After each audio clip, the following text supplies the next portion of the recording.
एक गांव में एक सास और बहू रहती थी। दोनों के बीच हमेशा किसी न किसी बात को लेकर झगड़ा चलता रहता था।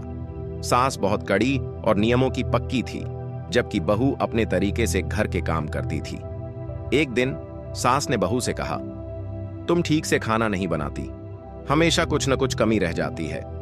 बहू ने नाराज होकर कहा, अगर आप मुझे कुछ समय दें तो मैं बेहतर खाना बना सकती हूं। सास ने कहा, तुम हमेशा बहाने बनाती हो, तुम कभी सही से काम नहीं करती। यह सुनकर बहू और ज्यादा गुस्से में आ गई और बोली, आप हमेशा मेरी गलतियां निकालती रहती हैं, लेकिन कभी अपनी गलतियां नहीं मानती। यह झगड़ा दिन प्रतिदिन बढ़ता ही गया और घर का माहौल बहुत खराब हो गया।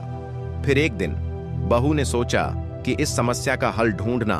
वह सास के पास गई और बोली, माँ, हम दोनों एक दूसरे को समझने की कोशिश करें। सास थोड़ी चुप रही, फिर बोली, तुम सही कह रही हो, हमें एक दूसरे की भावनाओं का सम्मान करना चाहिए। इसके बाद दोनों ने एक दूसरे से अच्छे से बात की और अपने झगड़ों को सुलझा लिया। अब उनके बीच कोई झगड़ा नहीं था और घर का माहौल खुशहाल हो गया था। यह कहानी हमें यह सिखाती है कि समझदारी और सम्मान से रिश्ते मजबूत होते हैं।